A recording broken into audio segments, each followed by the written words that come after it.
Nesse vídeo, nós vamos continuar discutindo o modelo de Lorentz e, em particular, nessa segunda parte, a gente vai focar no estudo de absorção.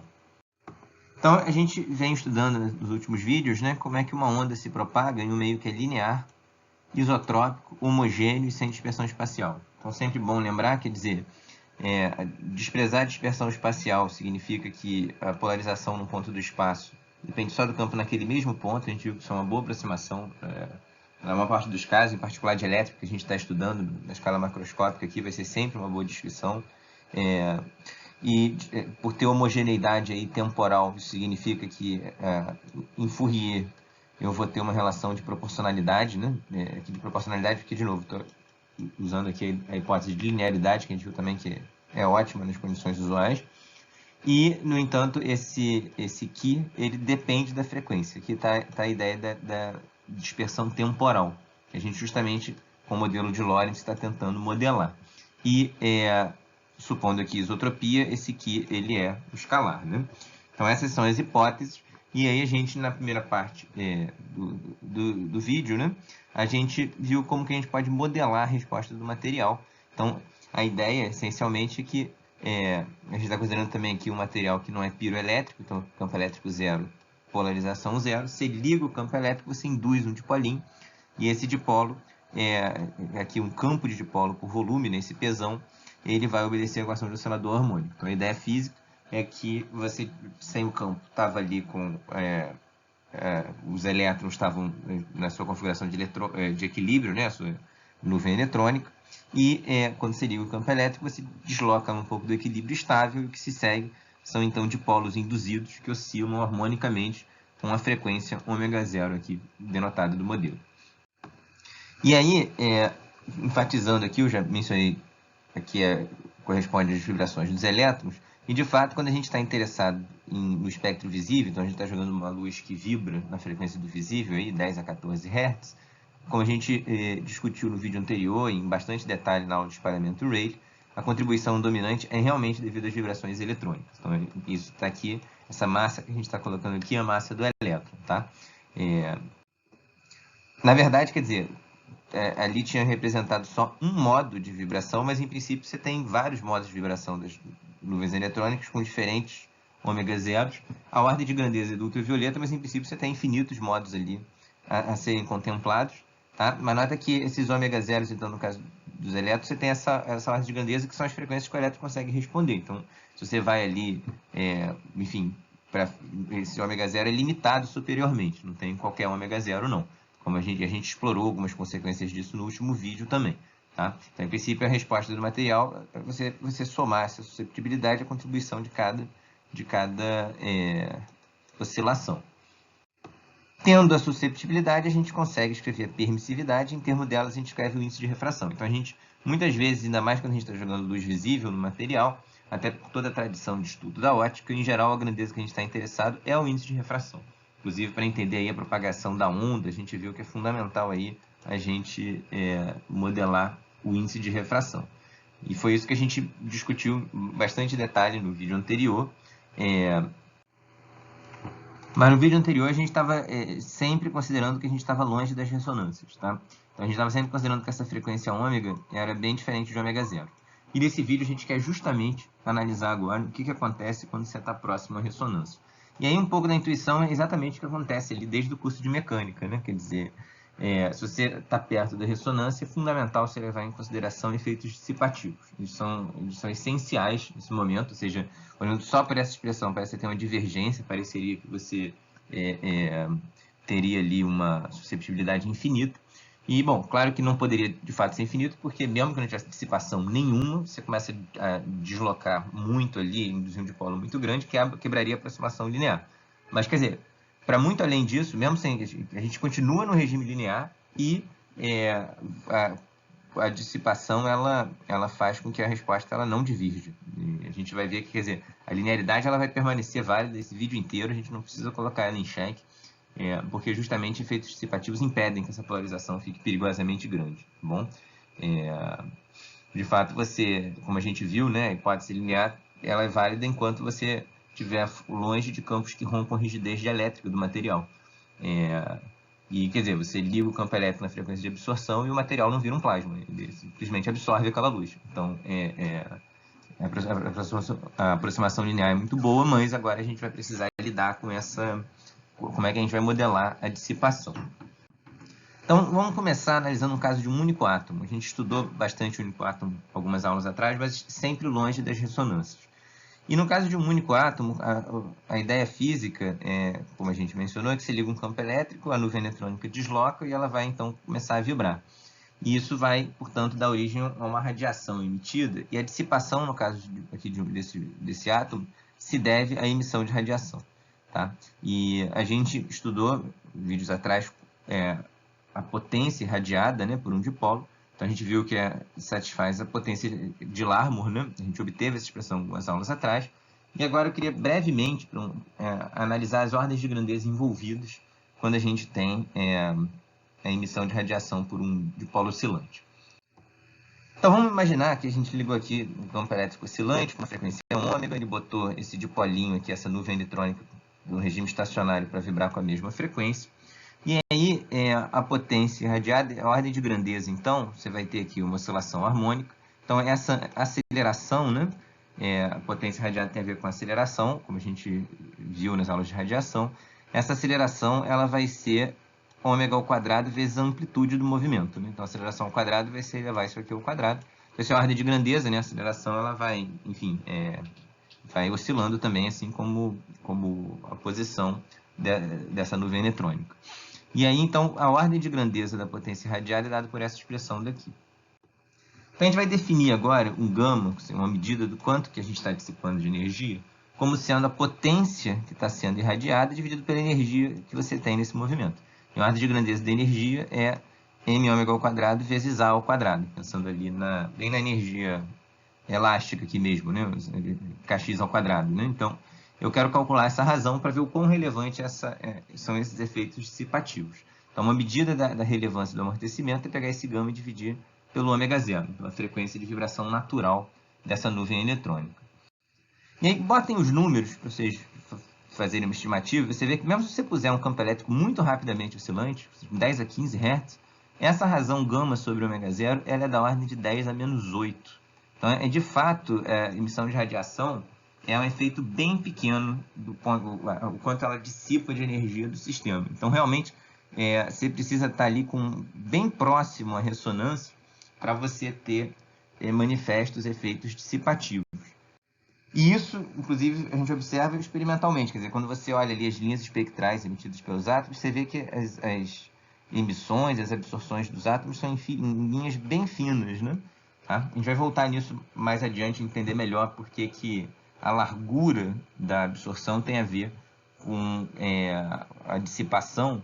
Isso aparece bem parecido com o oscilador harmônico. Boa parte do que a gente vai fazer hoje é o oscilador harmônico de mecânica e de física 2, mas, quer dizer, com uma física agora do eletromagnetismo, né? Mas a gente vai voltar nisso, eu vou explicar isso melhor mais adiante. Mas o ponto é que realmente para átomos, você vê que esse gama é muito, muito pequenininho. O gama sobre ômega zero é da ordem de 10 a menos 8. Mas essa nossa estimativa ela revela coisas ainda mais profundas aqui.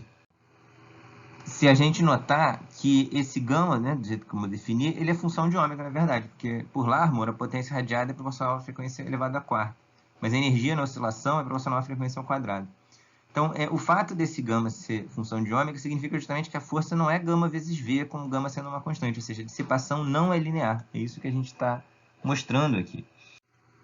E, de fato, quer dizer, numa linguagem de força agora, a ideia é que essa potência irradiada está carregando energia do átomo para fora, então tem uma força dissipando energia nela, que é a ideia da reação de radiação. Então, você diz que essa potência é uma força vezes a velocidade. Ora, a velocidade nessa oscilação harmônica ela é proporcional à frequência. Então, como a força, como a potência vai com ômega quarta, você vê que a força de reação de radiação ela vai com ômega ao cubo. Então, essa força ela não é linear na velocidade. Ela vai depender aqui do x 3 pontos, que é uma das marcas registradas aí da reação de radiação e que acaba, na verdade, gerando vários problemas conceituais bem sutis. Reação de radiação é um problema bem sutil. Só que, olha só, a gente mostrou que mesmo para a frequência da ordem de 10 a 15 Hz, a reação de radiação é um fenômeno bem pequenininho, né? Quer dizer, ou seja, nota que ela vai sendo mais relevante quanto maior for o ômega, mas mesmo para 10 a 15 Hz, essa potência radiada é muito, muito pequena. Então, de fato, os efeitos de reação de radiação, usualmente, eles são bem, bem desprezíveis. Por isso que a gente, quando estudou lá o átomo, a gente nem entrou nisso. A gente vai estudar um pouco mais de reação de radiação quando a gente estiver no contexto relativístico.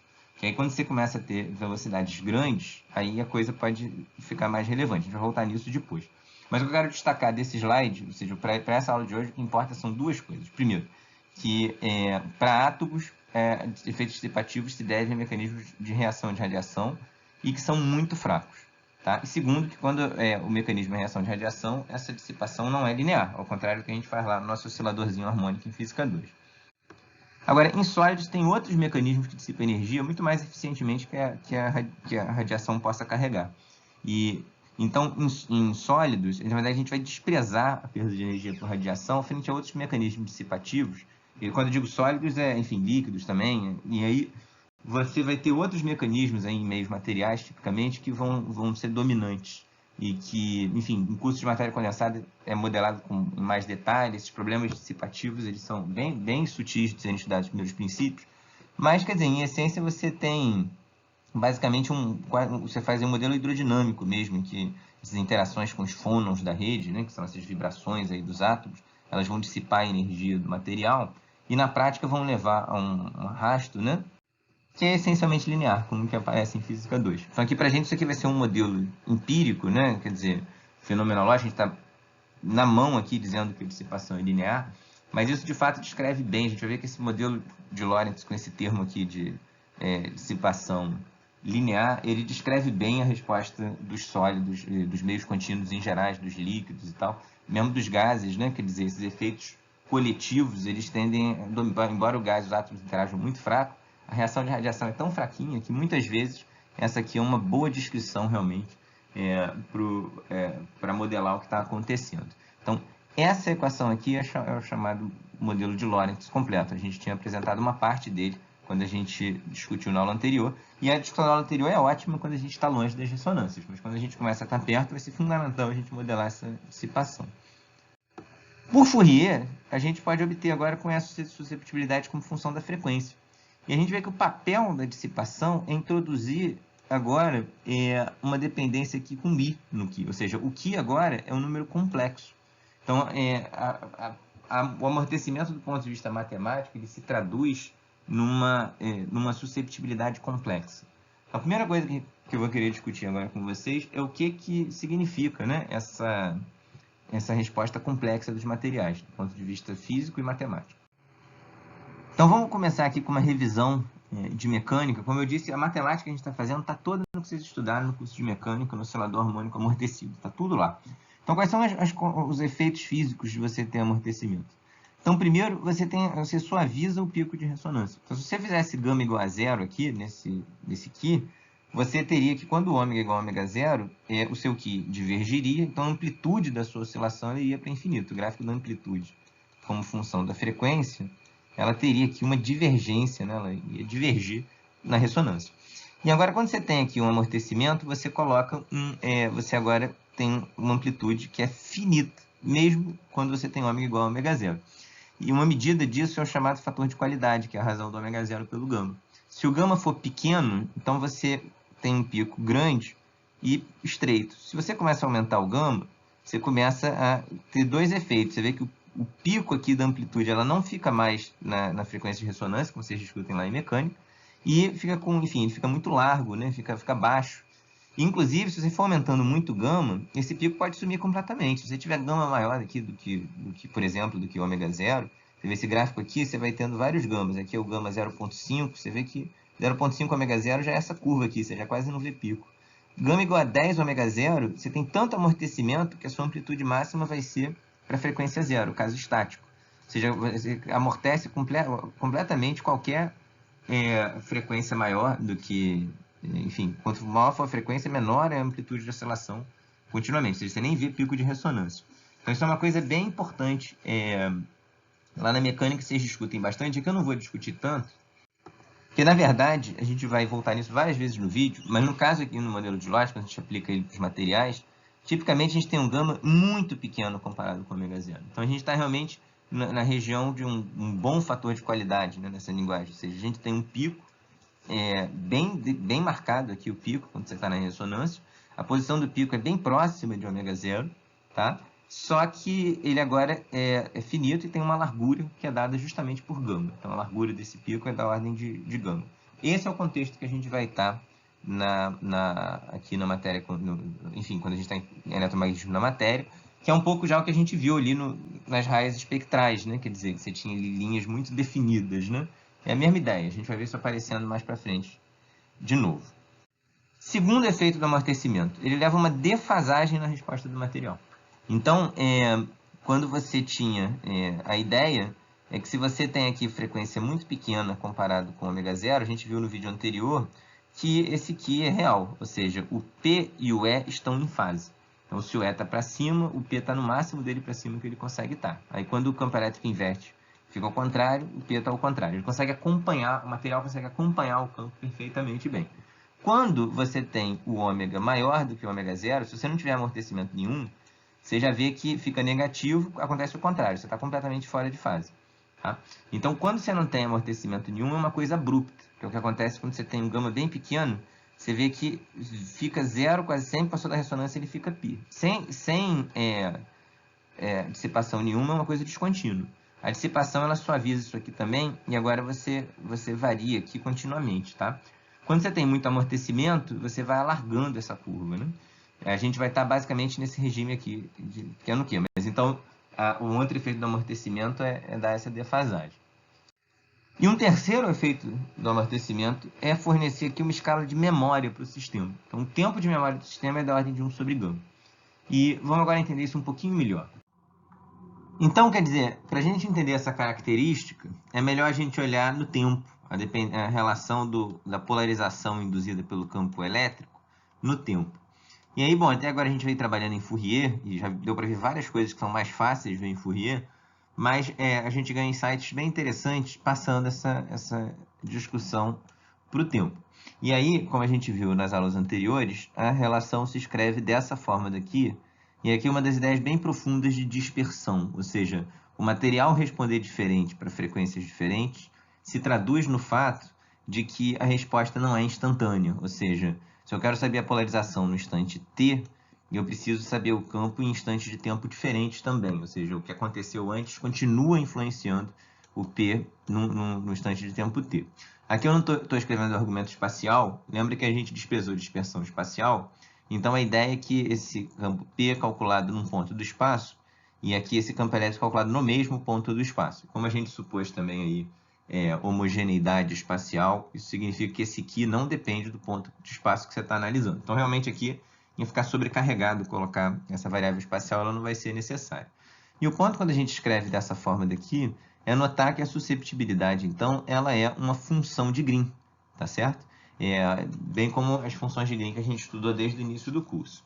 Então, quer dizer, para a gente descobrir quem é o Qi no tempo, a gente tem o Qi em Fourier. Foi mais fácil a gente obter o Qi em Fourier. Para obter o Qi no tempo, a gente pode tomar a transformada de Fourier do que a gente obteve. Quem quiser, pode pausar o vídeo, tentar fazer o cálculo por aí. É bem interessante também, mas tem uma maneira mais curta de fazer. E, para isso, lembrem qual que é função de Green satisfaz essa equação diferencial aqui. E para quem não lembra, quer dizer, pode verificar isso diretamente substituindo esse P nessa equação. Vocês vão ver. Lembra que a derivada temporal aqui vai atuar apenas no Qi, porque o resto é T', variável muda de integração. O E depende do T', que é variável muda. Quem quiser pode explicitamente substituir essa expressão aqui e vai ver que a equação que o Qi satisfaz é essa daqui. De qualquer forma, pelo fato de ele ser uma função de Green, essa é a ideia da função de Green, né? Ou seja, a função de Green aparece sempre quando a gente tem uma equação diferencial que é linear e é inhomogênea. Então, a linearidade permite que você descubra a solução dessa equação superpondo o efeito de petelecos, ou seja, de você falar o seguinte, qual é a polarização que é induzida por um campo que só existe num único instante de tempo, né? Então, esse aqui é o peteleco, né? A ideia é que você ligou o campo no instante de tempo e desligou. Claro que isso aqui é uma idealização, né? Não vai ter nenhum campo que é perfeitamente assim, mas a mágica da linearidade é que, se a gente souber resolver esse problema, então a gente sabe resolver qualquer problema, basta superpor os petelecos. É isso que é a ideia da função de Green, que nesse caso é essa susceptibilidade aqui. Então, descobrir a susceptibilidade no tempo é resolver esta equação diferencial, que é uma equação que vocês já resolveram muitas vezes desde mecânica geral. E a ideia é que essa delta de t menos t' aqui, ela é muito conveniente, porque quer dizer, se você tiver t maior do que t', esse cara é zero, né? Ele só não é zero quando t é igual a t'. Então, para t maior do que t', esse lado direito é zero, e tudo que a gente tem é que resolver a equação homogênea. E a equação homogênea, então, é dada justamente por essa equação, como vocês veem lá no curso de Física 2, da Mecânica Geral, né? Quer dizer, isso aqui é um oscilador harmônico amortecido, então isso daqui significa que o Qi, como função de t menos t', ele é dado por essa expressão, ou seja, uma exponencial que decai no tempo, aqui com o fator e elevado a menos gama sobre 2, t menos t', vezes o seno, que aqui oscila com uma frequência ω1. Então, você vê que o papel do amortecimento é tanto fazer a amplitude diminuir no tempo, quanto a mudar aqui a frequência de oscilação, que não é mais o ω0, mas essa frequência que é reduzida aqui pela presença do amortecimento. Como nos nossos casos, como a gente discutiu, o gama é bem menor do que o ω0, na prática, a gente vai, enfim, poder aproximar esse ω1 pelo próprio ω0, tá bom? E aí, quer dizer, aqui à direita está representado um gifzinho de uma mola amortecida. E é muito realmente interessante, como eu já frisei nesse vídeo no anterior, ter o modelo do sistema massa-mola em mente. Quer dizer, aqui é bem a ideia, conforme o tempo vai passando, você vai tendo um amortecimento aqui da oscilação. Então, essa reta está seguindo e está sincronizada aqui com essa oscilação. E aí você vê que a oscilação vai sendo amortecida em torno da posição aqui de equilíbrio, que no nosso caso é zero, porque sem campo elétrico externo a polarização é zero, a gente está supondo meio não piroelétrico. Aqui embaixo está representada a velocidade, também vai sendo atenuada aí. Essa azão e φ são as constantes que são determinadas pelas condições iniciais. E aqui, na determinação das condições iniciais, é que entra todo esse lado direito aqui, justamente. Quer dizer, a ideia é que, imaginando que você está dando um peteleco, isso daqui vai te dar uma velocidade inicial, então. Né? Bem a ideia ali na função de Green do oscilador harmônico mesmo, como vocês veem em cursos de mecânica. Mas, por enquanto, não vamos nem nos preocupar com A e com φ, tá? O que eu quero chamar a atenção é que essa susceptibilidade como função de t menos t' é uma função que decai exponencialmente, tá? Com uma escala de tempo 1 sobre gama. Essa é a escala com que ela decai. E ela oscila com uma frequência que, essencialmente, aqui no nosso caso, é a própria frequência natural ali do que a gente está descrevendo, que no nosso caso são as oscilações lá dos elétrons, né, no material. E aí, quer dizer, para t menor do que t', você ainda não deu o peteleco. Então, a ideia é que você vai ter, então, que o Qi de t menos t' ele é zero. Ou seja, qualquer outro peteleco que você tivesse dado lá no menos infinito já teria morrido, né? Então, a ideia é que, enfim, antes do peteleco você está parado. E isso aqui está ligado justamente com a ideia da causalidade. Ou seja, sem campo elétrico, a polarização é zero. E aqui, na verdade, também é bem interessante, como eu disse, você obter esse Qi diretamente fazendo a transformada de Fourier do que a gente tinha obtido para a nossa resposta em frequências. E aí vocês vão ver que o fato de ser zero aqui está ligado com os polos do Qi estarem no semiplano inferior. Então, isso é bem interessante, essa conexão dos polos com a questão da resposta causal. É tão importante que eu não vou comentar nada aqui. Vai ter um vídeo inteiro só para isso, tá? Mas eu já quero comentar aqui esse ponto. Mas, de qualquer forma, aqui resolvendo esse problema, na mecânica, quando você justamente diz que só o efeito do peteleco é só para depois do peteleco, a gente está usando a causalidade, mas nem precisaria disso. Ou seja, se eu sei o Qi no espaço das frequências, isso é uma coisa que sai naturalmente da transformada de Fourier. Isso vai ser bem fundamental para a gente vai voltar em um próximo vídeo nesse ponto. Então, substituindo aqui o que a gente obteve, na nossa expressão, então, do P como função do campo elétrico, você vê que uma vez que a resposta ela é zero para t' maior do que t, então isso daqui significa que o P no instante de tempo t só vai depender dos campos em instantes anteriores. Então, você pode truncar aqui essa integração em t. E aí, o Qi de t menos t', que vai ter aqui dentro, é só com t maior do que t'. Então, a gente joga isso daqui que a gente tinha obtido aqui dentro. Então, aqui tem toda a física que eu queria discutir com vocês. Quer dizer, ou seja, você nota que, em princípio, essa integral se estende de menos infinito até um instante de tempo onde você quer calcular a polarização, só que esse cara daqui, ele vai ser zero quando você tem um T menos T', né? Quando você tem que o T menos T', ele é muito maior do que 1 sobre gama. Então, na prática, para um T fixo, né, quer dizer, você quer saber a polarização num certo instante de tempo, você tem que só vai importar os campos dentro do intervalo de tempo da ordem de 1 sobre gama. Então, essa é a memória do sistema, ou seja, quer dizer, eu posso estar aplicando o campo por 1 hora, mas agora, nesse instante aqui, a minha polarização não vai lembrar qual era o campo 1 hora atrás.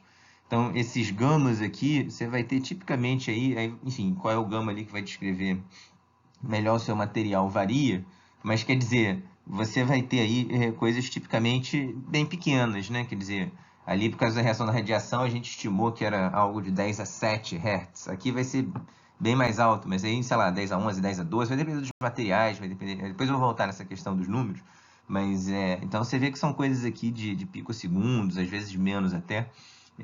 Então, enfim, o amortecimento tem também esse papel de conferir aí para o sistema uma memória, uma coisa bem fundamental.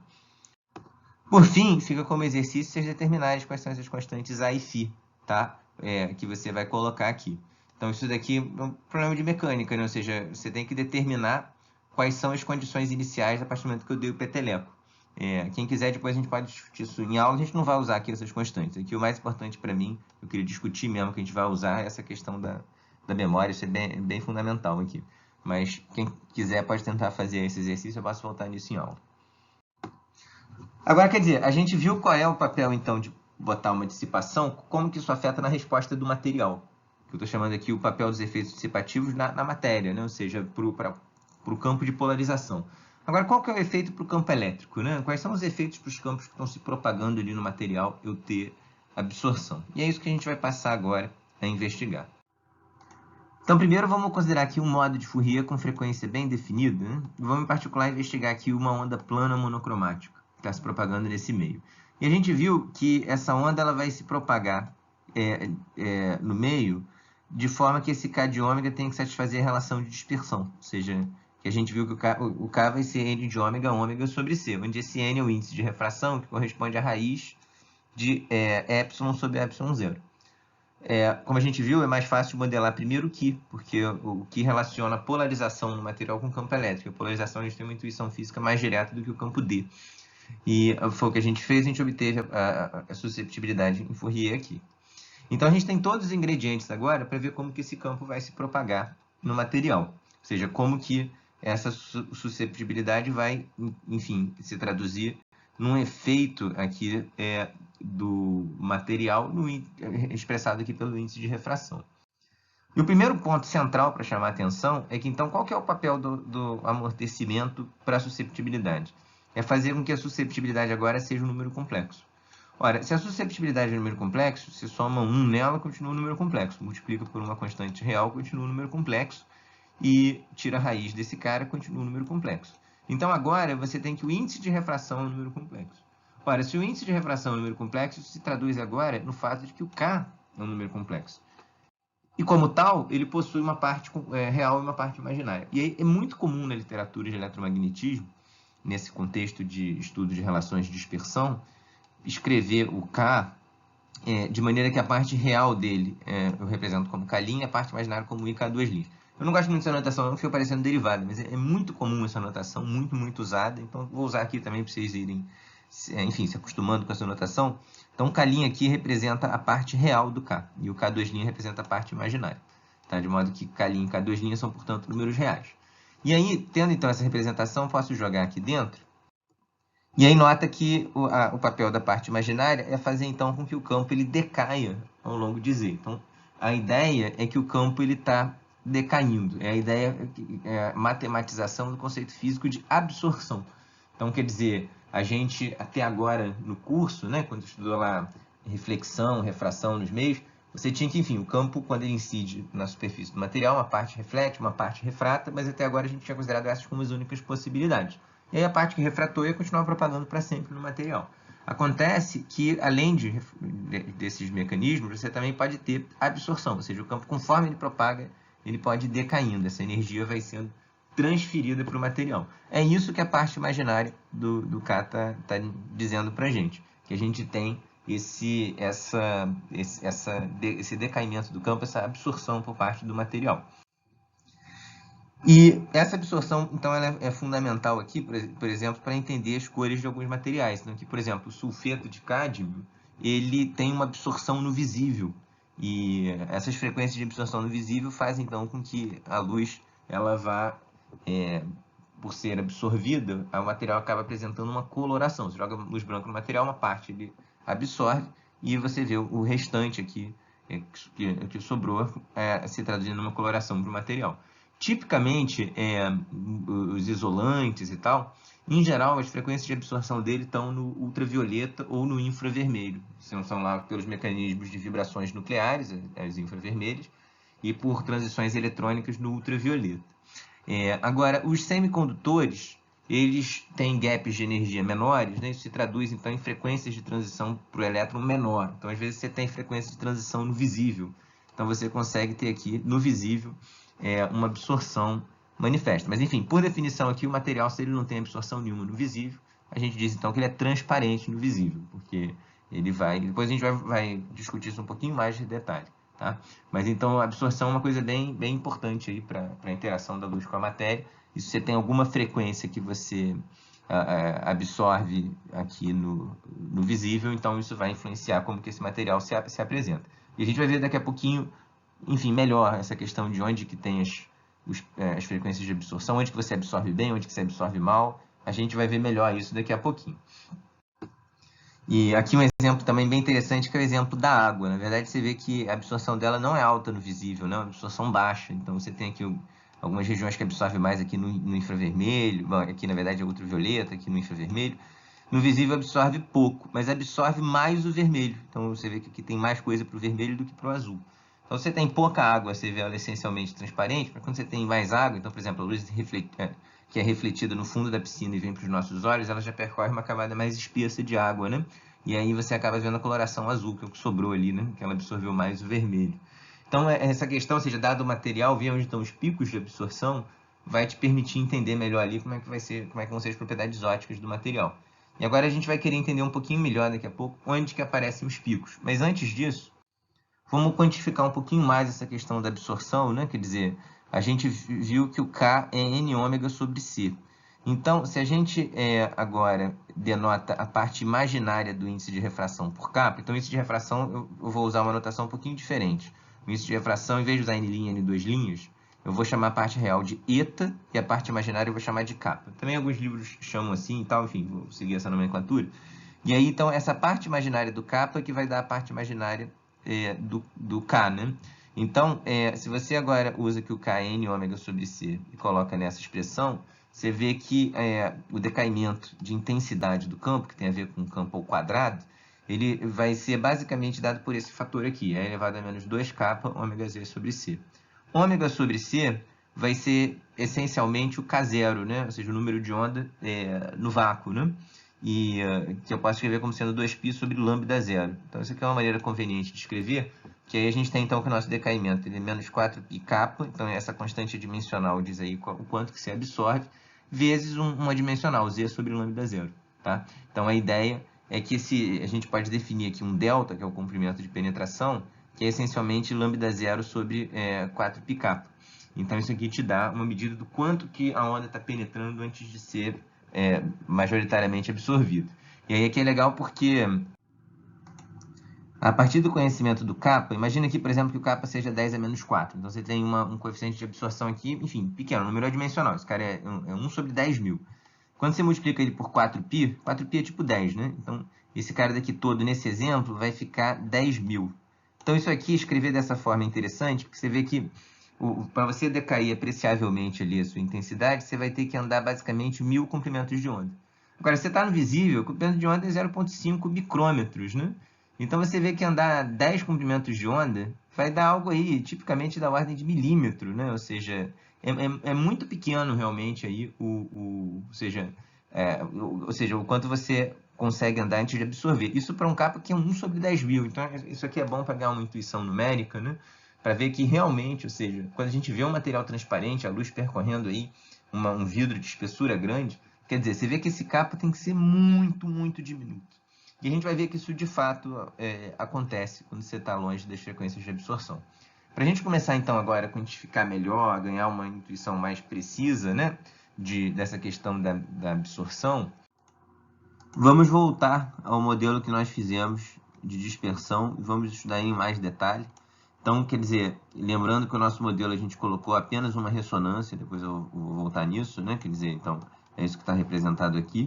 E a gente, na verdade, fez um modelo para susceptibilidade, mas muitas vezes a gente vai estar interessado mais na permissividade e mais ainda no índice de refração. A gente vai voltar no índice de refração depois. E aí, para a gente entender um pouco mais do que a expressão que a gente obteve para susceptibilidade está dizendo para a gente, vamos fazer um gráfico aqui da parte real e imaginária do epsilon. Então, aqui a gente vai estar olhando para o epsilon. Então, a gente vai pegar a expressão que a gente tinha, somar 1, né? E quando a gente faz isso, a gente obtém uma expressão aqui. Então, esse gráfico aqui é para o epsilon sobre o epsilon zero. E aí, esse gráfico daqui, que está em linha cheia, está chamado aqui de permissividade, ele é a parte real, né? Então, é o que a gente chamou lá de epsilon linha, né? Então, epsilon linha sobre epsilon zero. E aqui a perda é o epsilon 2 linha, né? Que vai ter aí, ver como a gente viu, com a absorção. Então, pausem o vídeo, encontrem expressões para epsilon linha, epsilon 2 linhas, e tentem ver que o gráfico tem essa forma que está ilustrado aqui nesse gráfico. Então, esse é um dos gráficos mais importantes do curso que a gente está vendo. É um gráfico que aparece muito, muito, muito no estudo de eletromagnetismo, para diferentes funções de respostas. Esse gráfico vai ter, enfim, características em comum com várias das funções de respostas. E a gente vai ver que tem coisas muito profundas aí, ligadas com questões relacionando aspectos analíticos da função-resposta com causalidade. Isso vai ser a próxima aula. Mas aqui, para esse modelinho já que a gente tem, já tem como discutir muita coisa, olhando para esse gráfico. Então, nota, por exemplo, que então aqui, quando você pega aqui uma frequência muito alta, o material não responde. De modo que, quando você tem uma frequência muito alta, esse Q vai para zero, né? Fica transparente. Então, esse epsilon vai para a permissividade do vácuo. O meio se torna o vácuo. Tá? E aí, isso daqui está ilustrado aqui. Se você pega frequências muito altas, se você prolongar isso aqui vai bater aqui no 1, que a gente está plotando epsilon sobre epsilon zero. E aí só tem a parte real, a parte imaginária, se você prolongar, vai para zero, que é o que está ilustrado aqui. Por outro lado, se você está com frequência muito baixa, né? Aí, como a gente viu, a gente está aqui, esse gráfico que a gente está fazendo, a gente está supondo gama muito menor do que ômega zero, que é o caso que, em geral, vai descrever melhor aí o que está acontecendo. Daqui a pouco a gente vai entrar melhor nisso. Mas, então, gama muito menor do que ômega zero, o que vai acontecer é que o gráfico vai ser basicamente o que você teria sem amortecimento, né? Ou seja, fazendo gama igual a zero, exceto próximo aqui de ômega igual a ômega zero. Então, essa região aqui do pico vai corresponder aqui ao ômega igual a ômega zero, tá? E longe desse pico, é como então se eu não tivesse absorção, é como se eu não tivesse parte imaginária. Então, esse gráfico daqui ele é zero, exceto quando você está perto do pico. E aí, vocês podem, inclusive, primeiro fazer o gráfico com gama igual a zero, que aí vocês vão ver que com gama igual a zero o gráfico ficaria assim, só teria parte real, né? E aí você teria algo que cresce, aí tem aqui a divergência, né? E depois ele vai aqui para, enfim, para 1, né? Que eu desenhei errado, ele desce mais baixo, né? E isso daqui descreve então bem o que está acontecendo longe da ressonância. E, de fato, você vê quando a frequência vai ficando bem baixa, você vê que essa altura para a qual você vai é maior do que 1, tá? Que corresponde aí justamente à resposta estática. Então, aí vai ter a ver ali nesse limite ômega igual a zero com a constante dielétrica, né? Ou seja, você botar o ômega igual a zero, você vai matar esse termo, vai matar esse termo, e o que vai sobrar ali é a resposta estática do material. Então, ele começa aqui, você vê que quando você está com o ômega baixo, o material acompanha com facilidade, então você tem pouca dispersão, né? O material consegue acompanhar direitinho o que está acontecendo. Aí, quando você vai chegando perto aqui da frequência que o material responde, o que acontece é que essa permissividade varia bastante com a frequência. Aí, você tem essa região em que você não pode desprezar a absorção tem um efeito fundamental, e você vê que, enquanto que longe da absorção, essa parte real do epsilon sempre cresce com a frequência, tanto nessa parte do gráfico quanto nessa parte do gráfico, Na região de absorção, essa parte real decresce, né? Você tem esse decréscimo com a frequência. A parte real cresce, decresce, cresce. E fecha numa região mais baixa do que a primeira. Então, esse fechar mais baixo é que o material está transparente. Tá? E aqui ele ficou basicamente, então, resposta igual a do vácuo. Isso é uma característica extraordinariamente geral. Como eu disse, esse gráfico, a gente poderia discutir ele por horas. Ele tem muitas e muitas coisas para vocês pausarem o vídeo, tentarem ver tudo isso em detalhe. Tá? A gente vai explorar esse gráfico ainda bastante na aula de hoje, é o que a gente vai fazer no restante dessa aula. Então, primeiro, aqui agora, quer dizer, um dado experimental aqui do silício, né? Pegando aqui o livro do Zango. Então, olha que você vê que, beleza, tem mais de um pico e tal, mas olha como tem características semelhantes já ao que a gente está descrevendo. Você tem aqui a parte real, ela cresce, exceto quando você tem aqui que a parte imaginária é grande. Aí você tem, na parte real, uns decréscimos, né? E você vê que, enfim, para frequências altas, baixas aqui, né? Ou seja, aqui está em energia, né? Quanticamente aqui a gente vai ter que a energia é proporcional à frequência, né? Você vai ter que... você vai chegar aqui em platôs, né? Mais altos do que você vai depois de passar pelos picos, tá? E você vê que aqui não está mostrando só um pedaço, né? Quer dizer, esse epsilon' vai crescer, ele tem que crescer até chegar no epsilon zero, né? Lá longe, né? Quando o material fica transparente. Mas você tem várias características semelhantes, realmente, ao que a gente viu no gráfico anterior. Então, isso daqui está mostrando que, de fato, essa hipótese que a gente está fazendo de gama muito menor do que zero, ele vai descrever bem o material. Mas, na verdade, quer dizer, esse modelinho com um pico só em Lorentz, a gente pode melhorar botando mais de um pico. Inclusive, quer dizer, a rigor, esse modelo que a gente fez, a gente tem uma interpretação física direitinho para cada um dos parâmetros. Então, é bem a ideia de um bom modelo mesmo, né? A gente tem uma noção da física que a gente está colocando no ômega zero, no gama, né? Mas, assim... você tem duas coisas. Você pode tentar fazer realmente uma teoria microscópica aqui do silício e tentar descobrir quem que são esses caras que você vai colocar. E aí é um problema de matéria condensada muito bonito, muito sofisticado, que você tem que modelar ali qual é o campo local, né, que está atuando em cada átomo e tal. Quem quiser eu posso depois passar referência sobre isso. Ou então você, muitas vezes, quer dizer, se você só está preocupado em descrever o que está acontecendo, às vezes porque você está querendo resolver aí uma outra situação, você quer entender, por exemplo, como é que o silício vai, enfim... Vai sofrer força com outro material e você precisa saber a permissividade. Muitas vezes você pega o dado empírico e vai superpondo caras desse tipo e ajustando mesmo. Quem é o ômega zero que melhor ajusta, quem é o gama que melhor ajusta. Enfim, tem uma dimensão aí muito bonita de modelo, mas um modelo em que, quer dizer, isso aqui não é simplesmente uma função de ajuste. Quer dizer, a gente tem uma razão realmente conceitual profunda para escrever dessa maneira a susceptibilidade, como a gente viu ao longo desse vídeo. Mas olhando esses dados experimentais, você vê que realmente essa aproximação de gama muito menor do que zero é razoável, ou seja, os picos de absorção são estreitos, tá certo? Então isso é uma coisa bem fundamental, ou seja, o mundo seria inteiramente diferente se esses gamas fossem grandões, assim, seria um outro mundo. Fica aí um desafio de vocês pensarem um pouco como seria.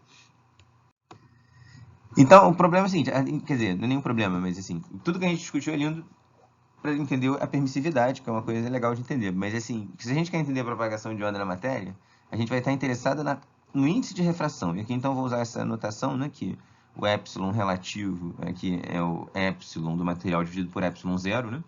Então, o índice de refração vai ter a ver com a raiz desse epsilon, né? E o epsilon relativo ele vai ser direto aqui, o 1 mais Q. Então, em princípio, esse daqui é o cara que a gente quer estudar. E aí, beleza, em princípio é soma aqui e tira a raiz. Só que esse é um cálculo que, enfim, não é imediato, né? Você vai tirar aqui a raiz, o número complexo e tal. Então, uma maneira da gente pegar aqui de entender o índice de refração é o seguinte: eu vou escrever o índice de refração escrevendo a parte real dele como eta, a parte imaginária como kappa. E aí, se a gente elevar essa equação aqui ao quadrado e tirar a parte real e imaginária de cada lado, vocês vão ver que eta ao quadrado menos kappa ao quadrado é a parte real do epsilon relativo, né, que eu estou denotando por epsilon', e 2 eta kappa é a parte imaginária. Pausem o vídeo, vejam se está tudo ok, tá?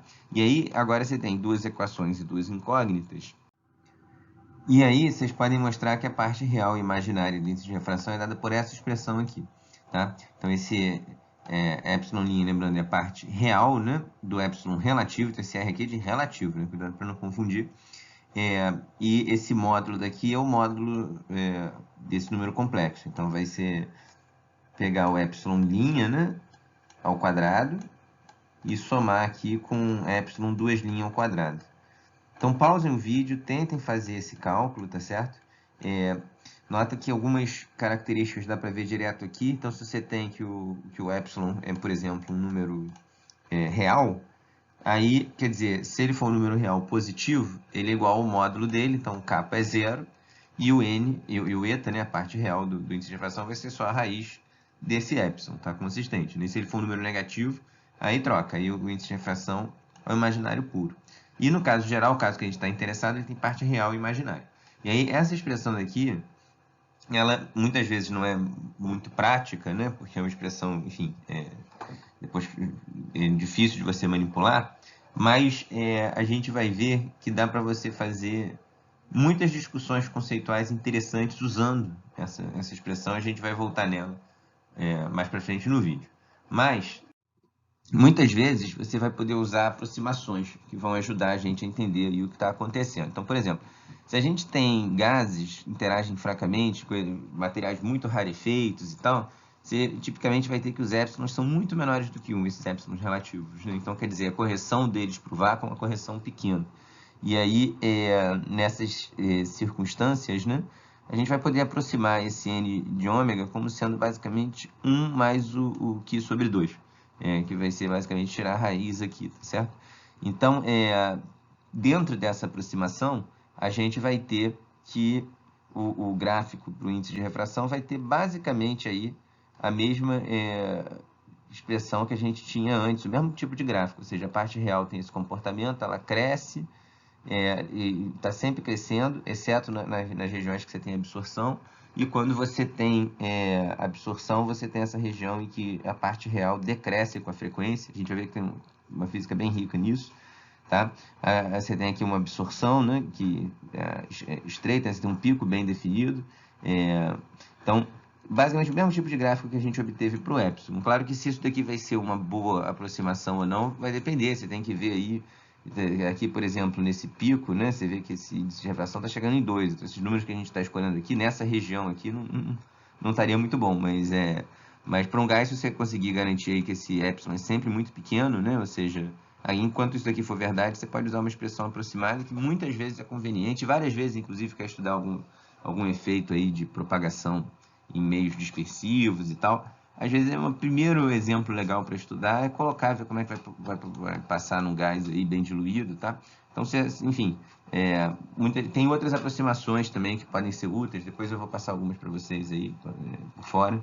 Mas, agora, quer ver uma outra aproximação aqui legal? É quando você está longe da ressonância, você vai dizer o seguinte, quer dizer, voltando nas nossas expressões, às vezes a gente pega aquelas nossas expressões exatas. Uma aproximação boa quando está fora da ressonância, é que fora da ressonância a gente viu que a absorção é fraquinha, né?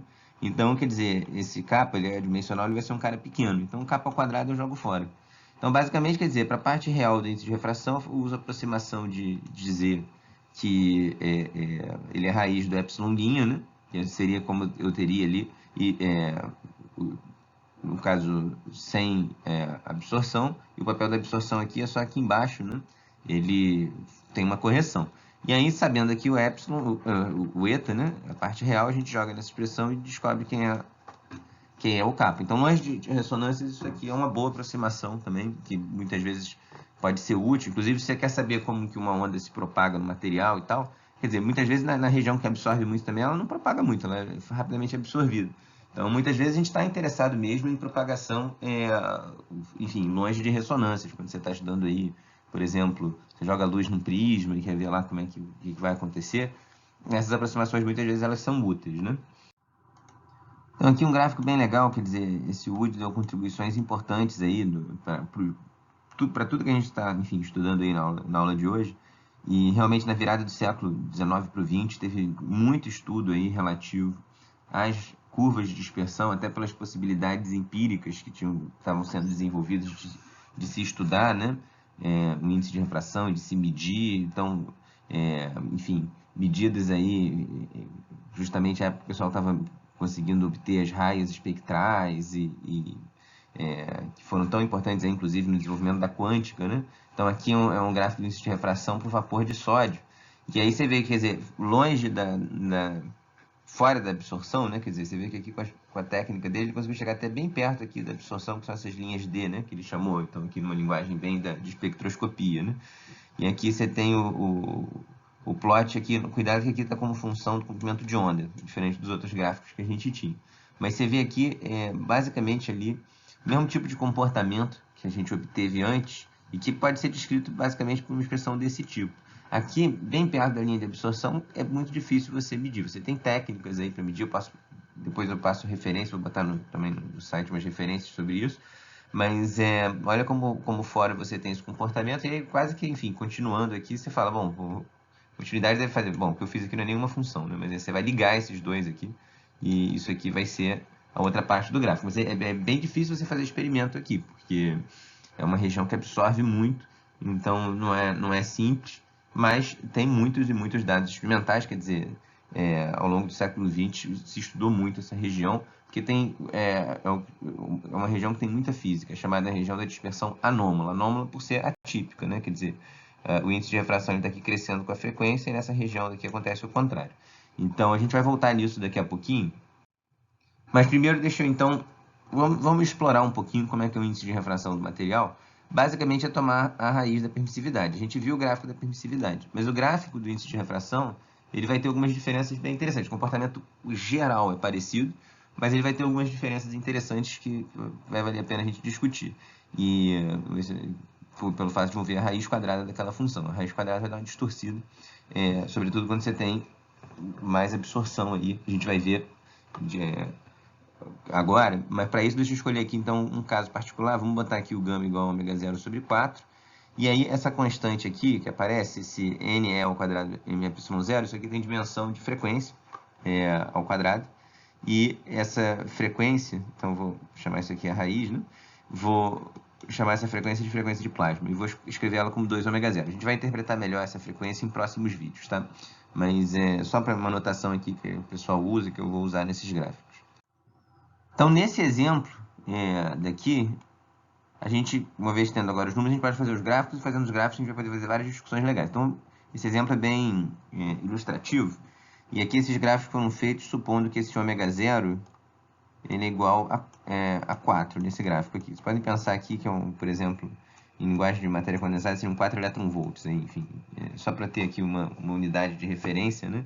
Elétron-volt é a unidade de energia, então isso aqui na verdade está dizendo que H cortado ômega 0 é 4 elétron-volts. Enfim, notações usuais aí dos valores típicos, aí, ou seja, a gente vem sempre escrevendo em Hertz, mas quer dizer, aí são números altos, né? Contribuições eletrônicas estão aí em 10 a 15 em 10 a 15 Hz, né? Então, eletron-volt é uma unidade bem legal, assim.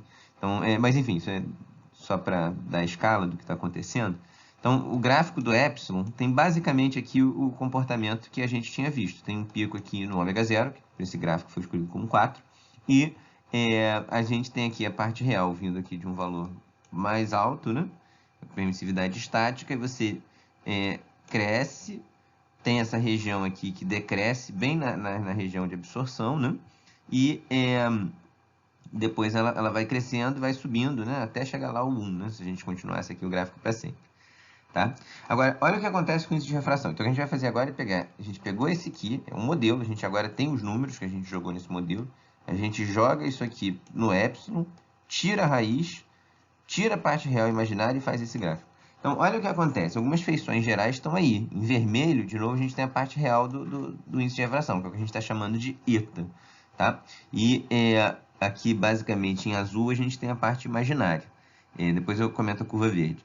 Então, o que a gente tem é o seguinte, quer dizer, a curva azul, ela cresce, decresce e volta a crescer. E esse decrescimento dela é bem na região, justamente, que a gente tem a curva azul relevante, ou seja, na região que a gente tem absorção. Então, as características gerais ficam parecidas, mas você vê que a raiz, ela distorce um pouco esses resultados que a gente está obtendo aqui. Tá? Então, vamos tentar entender melhor por que isso acontece. Nota que depois do ômega 0, esse gráfico cai mais lentamente do que ele sobe. E pelo que a gente fez, dá para entender isso. Isso tem consequências bem importantes, na verdade. Então, quer dizer, nota que aqui, esse gráfico da permissividade a gente já conhece, quer dizer, a gente tem aqui o modelo, né, da permissividade. A gente, a partir do gráfico da permissividade, usando essas expressões aqui que a gente comentou anteriormente, a gente pode entender algumas características do gráfico do índice de refração. Então, enquanto o gráfico da permissividade ele é mais simétrico aqui em torno do pico, né, aqui a gente tem uma distorção grande, né? E isso está ligado com o seguinte, né? Nota que na região em que a gente tem aqui a ressonância, né? Então, a parte imaginária ela domina aqui, né, a resposta do material, então esse módulo aqui do epsilon vai ser dominado pela sua parte imaginária. Só que aí, para o índice de refração, quer dizer, para a parte real dele, você vai somar a parte real da permissividade relativa. E para o kappa, você vai subtrair esse kappa. E aí, o que acontece? No caso quando você vê aqui, quando você está à esquerda do pico, a parte real aqui da permissividade, ela é bem maior do que do lado direito do pico, né? E aí, então, você vê que quando você passa o pico, você vê que você ainda, esse kappa daqui, essa parte imaginária, ela ainda mantém aí bastante relevância, né? Que é o que esse gráfico daqui está mostrando. Então, essa queda aqui da curva azul, ela é muito mais lenta depois do pico do que foi a subida dela. Então, isso gera essa assimetria aqui no gráfico, que é uma assimetria bem interessante, né? E aqui em verde, essa curva em verde, esse 2ômega vezes o kappa, a parte imaginária aí do índice de refração, a gente viu que tem a ver ali com a absorção do material.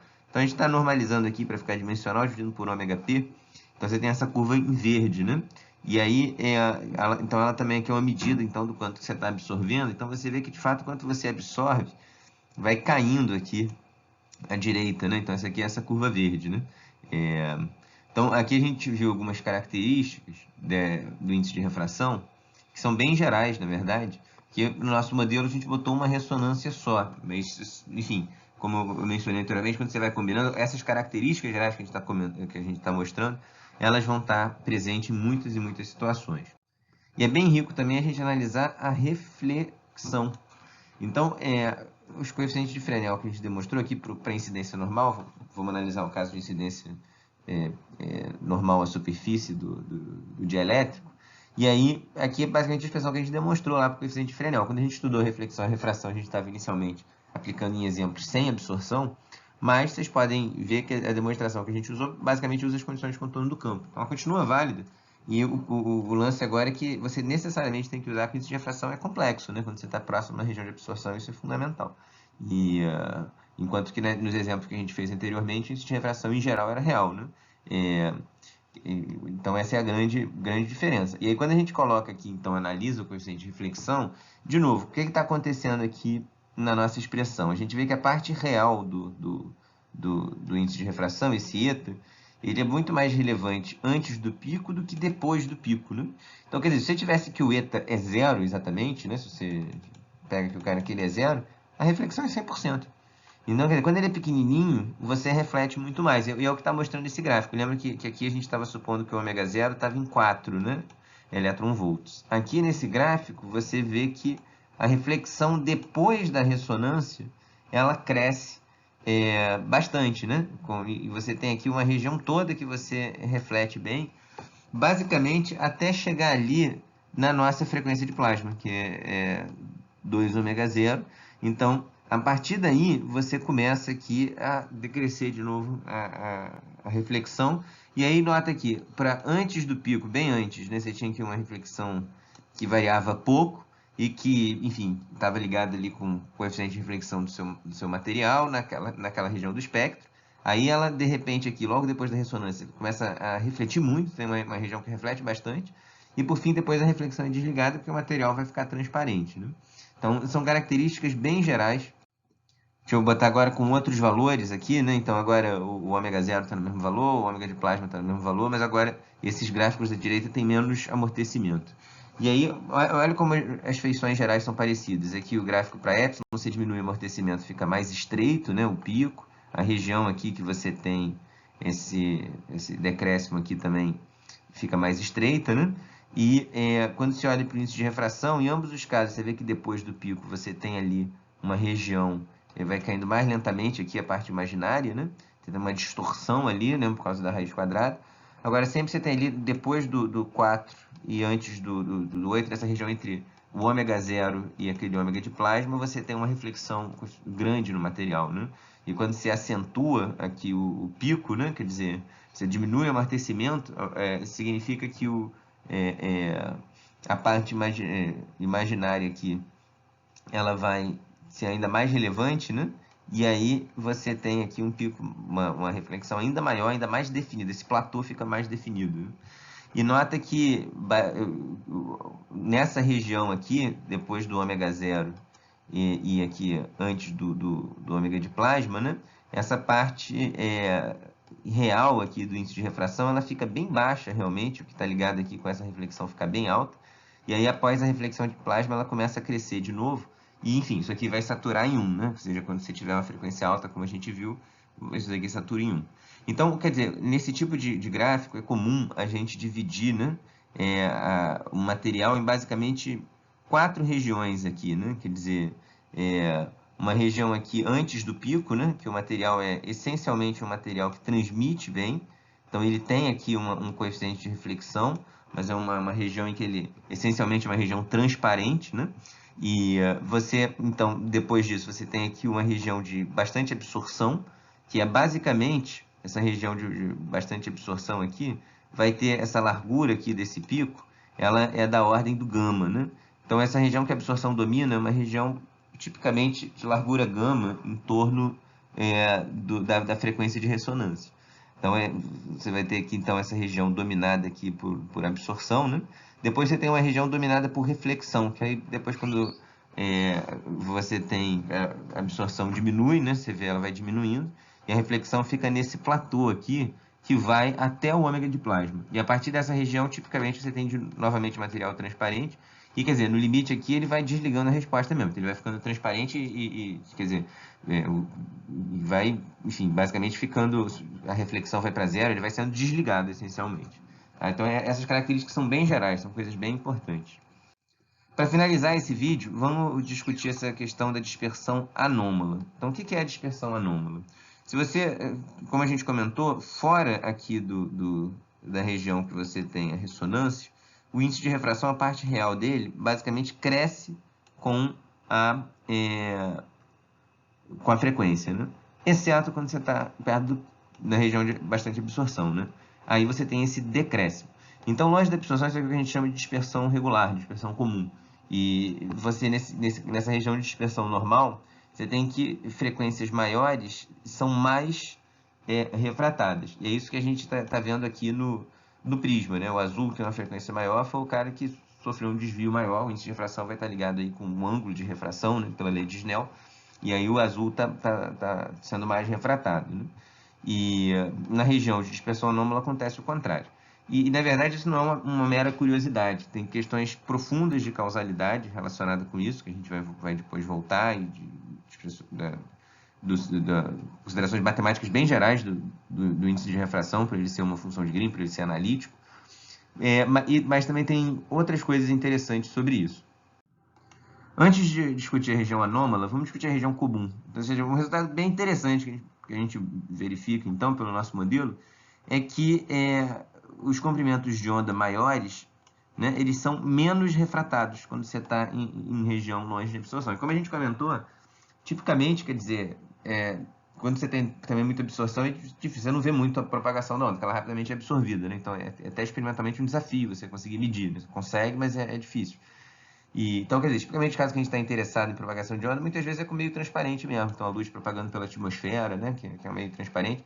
E o que a gente está vendo é que, por argumentos bem gerais, físicos, bem gerais sobre o modelo de dispersão, a gente vê que comprimentos de ondas maiores, eles são menos refratados.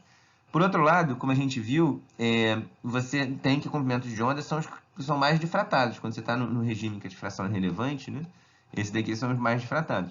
E é interessante que quando você olha um fenômeno atmosférico, quer dizer, enfim, quando você bate o olho assim, a priori você não sabe o que está causando ele. Pode ser, por exemplo, gotas de água na atmosfera, e aí essas gotas, ou pedaços de gelo na atmosfera e tal, eles são tipicamente caras grandes. Então, comparado com o comprimento de onda da luz, você vai esperar efeitos de ótica geométrica, né? Por outro lado, se for um fenômeno aí causado por gotas muito pequenininhas e tal, aí, se for uma gota já tão pequenininha que começa a ficar ali pouco maior só do que o lambda da luz, né? Tipo, como a gente viu, efeitos de difração se manifestam aí até, enfim, são as primeiras correções da ótica geométrica, né? Então, gotas muito pequenininhas já vão manifestar esses efeitos de difração. Então, você sabe que, em princípio, o fenômeno que você está observando pode ser difração ou refração, mas, quer dizer, muitas vezes você não sabe exatamente qual partícula da atmosfera está causando aquele fenômeno.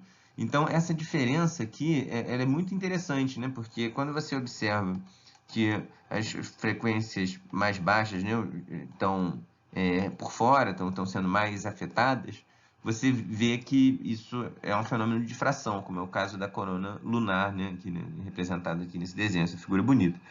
E aqui, quando você tem esse halo, né, que você vê que as frequências mais afetadas são as frequências menores, né? Aí, desculpa, as frequências maiores, que é o azul, né? Aí você tem um fenômeno de refração, né? Que é o caso aqui, por exemplo, do halo solar. Então, essa diferença é bem rica mesmo e permite a gente antecipar aí um pouco qual é a física que está causando o fenômeno que você está observando ali na atmosfera. Agora vamos discutir um pouquinho mais essa questão da dispersão anômala. Como a gente disse, o fato de você ter esse decréscimo bem na região que você tem um pico está ligado com discussões de causalidade. De maneira mais precisa, a gente vai mostrar que a parte real de uma função analítica ela pode ser determinada pela parte imaginária da função analítica e vice-versa. Então, conhecendo a curva azul, a gente poderia conhecer a curva vermelha. Então, isso vai levar a gente às relações de Kramers-Kronig, que a gente vai estudar na próxima aula, e é um tópico bem importante do curso de eletromagnetismo. Mas, quer dizer, isso eu não vou discutir agora em detalhe. Eu só quero, antes de encerrar o vídeo, voltar um pouquinho nessa questão da dispersão anômala e mostrar que ela tem certas consequências fundamentais. Então, nota o seguinte, quer dizer, a velocidade de grupo a gente definiu como sendo d ômega dk. Então, em geral, a gente estava em região ali de pouca absorção, quando a gente fez a análise, a gente estava pensando no k como número real. Agora, quer dizer, quando a gente tem aqui, enfim, levando em consideração aí a possibilidade de um k complexo, a velocidade de grupo a gente vai basicamente definir como sendo d ômega dk da parte real do k, a parte imaginária do k basicamente vai fazer o sinal decrescer, né? Vai atenuar o campo, né? Então a propagação vai estar aqui na parte real do k, e aí basicamente então, a velocidade de grupo vai ser o d ômega dk'. Então k' aqui é a parte real do k, que vai estar ligado então com a parte real do índice de refração, com o eta, né? Então, pausem o vídeo e demonstrem que a velocidade de grupo pode ser escrita dessa forma. O mais simples, na verdade, é calcular o dk' d ômega, depois inverter. E aí vocês vão ver que é dado por essa expressão aqui. E aí isso aqui tem, agora com o que a gente fez, né, no modelo de Lorentz, a gente pode ver várias coisas. Então, por exemplo, você está longe de absorção, que você está na região de dispersão regular, então você tem que esse deta d ômega é maior do que zero. Se ele é maior do que zero, então essa expressão é menor do que c sobre eta, que é a parte real da refração, que vai corresponder à velocidade de fase. Então, longe da absorção, a velocidade de grupo é sempre menor do que a velocidade de fase. E a gente viu isso explicitamente num exemplo na parte anterior da aula, né? Quando a gente viu que tinha um caso até que a velocidade de fase ficou maior do que c, mas a velocidade de grupo fica menor do que c, longe da absorção. Isso vai ser sempre verdade, a gente depois, quando estiver discutindo mais geral a questão da causalidade, vou voltar nisso. Agora, quando você tem região com absorção, aí você tem que esse deta d ômega é menor do que zero. Se ele é menor do que zero, você agora vai estar dividindo, ou seja, esse cara vai ficar maior que a velocidade de fase. E, em particular, há casos, isso não acontece para todo ômega, não acontece sempre, mas há casos em que você pode fazer a velocidade de grupo ficar maior do que c, inclusive. Então, quer dizer, isso claramente está mostrando para a gente que a gente vai ter que discutir melhor essa questão da causalidade. Ou seja, o que acontece é que nessa região com absorção, para começar, quer dizer, a velocidade de grupo não vai estar ligada com a velocidade com que a energia se propaga, tá? Então, a gente, de fato, a velocidade de grupo ser maior do que c não tem problema nenhum para a causalidade de Einstein, mas isso é um ponto muito sutil, a gente não vai entrar em muito detalhe, eu posso passar a referência para vocês. E o que é interessante é que nos últimos anos, enfim, tem tido muitos experimentos ricos, né? Ou seja, toda essa discussão de causalidade teórica começou com trabalhos fundamentais do Sommerfeld, do Brillouin, a gente vai falar um pouquinho, bem pouquinho deles na próxima aula, mas tem tido cada vez mais experimentos e é um assunto bem rico, pode ser tema de seminário para quem quiser. Mas a gente não vai entrar em muito detalhe, o que eu quero chamar a atenção para vocês é justamente o fato de que em regiões com absorção isso aqui pode acontecer, tá? Depois, enfim, passo para vocês referências. Então, agora, alguns comentários finais, quer dizer, as nossas conclusões elas continuam válidas ainda que para uma descrição quântica da matéria. Tá? Então, quer dizer, isso aqui é uma boa descrição da permissividade do silício. E isso, enfim, tem bem a cara das coisas que a gente discutiu. Então, os modelos que a gente fez, eles são bem úteis para compreender aí como os materiais respondem, mesmo do ponto de vista da mecânica quântica. Mudam um pouco as expressões, mas, quer dizer, a ideia geral de descrever como o campo de polarização como como osciladores harmônicos permanece perfeito. O mais importante é que mudam algumas interpretações. Você vê que esse gráfico aqui do silício, por exemplo, ele está com função da energia, que a gente tinha comentado antes. Isso aqui é dramaticamente quântico, né? Quer dizer, a ideia é que isso aqui é a relação de de Broglie. Então, você vai ter ali que as frequências e as energias agora, enfim, se relaciona elas pela constante fundamental da quântica. Então, quer dizer, aqui até no gráfico, no eixo que você coloca, já tem mecânica quântica. Mas, e mais do que isso também, quer dizer, as frequências classicamente correspondiam a frequências de vibração da nuvem eletrônica, né? E aqui a gente não está, quer dizer, a gente vai ter tipicamente que os níveis de energia aqui vão estar distribuídos em bandas, né? E dependendo de como essas bandas estão preenchidas, você vai ter diferentes tipos de resposta, metal, semimetal, semicondutor, isolante, e elas têm características muito próprias de como que o material vai, enfim, interagir com a luz, né? Então, isso aqui em curso de matéria condensada, vocês exploram bastante, vão explorar bastante, né? Mas então, quer dizer, as frequências aqui tem a ver com frequências de transição quânticas, né? Quer dizer, e não como frequências de vibração de uma nuvem eletrônica. Então, assim, você não consegue visualizar o elétron com uma bolinha sacudindo, né? Então, mudam as interpretações, mas as conclusões que a gente chegou, basicamente, permanecem inalteradas. Então, realmente, a discussão que a gente fez é muito rica e muito importante. Ela não enfim. E quem quiser, depois eu passo referência sobre teoria quântica da dispersão e tal, mas o nosso curso aqui vai ser basicamente tudo clássico, né? Agora, para modelar um material, em geral, a gente vai ter que superpor diferentes modos, né? Então, aqui, enfim, isso aqui é um modelinho, estamos usando 3 modos de referência, né? 3 modos de ressonância, né? Então, é um exemplozinho. Aí você vai superpor os 3. Agora, uma coisa interessante é que nota, por exemplo, você começa aqui com índice de refração estático, né? Enfim, lá, a constante de elétrica do material. Aí, basicamente, enfim, varia pouco, e de repente, perto aqui da primeira absorção que eu botei, puf, sobe, desce, tem toda aquela questão que a gente fez. Mas quando volta, ele agora estabiliza num platô menor, tá vendo? Que agora esse grau de liberdade ali que estava aqui ativo no infravermelho, possivelmente em uma vibração, ela agora está desligada, está transparente. Aí ele vem, de repente, puf, tem um pico, aqui nessa outra aqui tem uma transição aqui visível, aí vai, absorve tal, não sei o que, tem toda aquela discussão. Aí, de repente, quando ele, que nem tem muito tempo de estabilizar, ele estabilizaria mais baixo, mas aqui ele já chega, já tem outro pico, outra aventura aqui para ele. Enfim, aí desligou todos os modos e ele vai para o 1, né? Vai aqui para o vácuo. Então, você tem, quando você vai superpondo, essa escadinha aí, tá? Por fim, a gente lidou com um modelo com meios isotrópicos, homogêneos, mas você pode ir estendendo o modelo de Lorentz. Então, por exemplo, a gente disse aqui que essa constante da mola, né? Ela é um escalar. Se a gente tem, por exemplo, aqui um cristal birrefringente, né? E microscopicamente isso remonta a uma estrutura aqui da rede cristalina, que no caso da calcita é triclínica.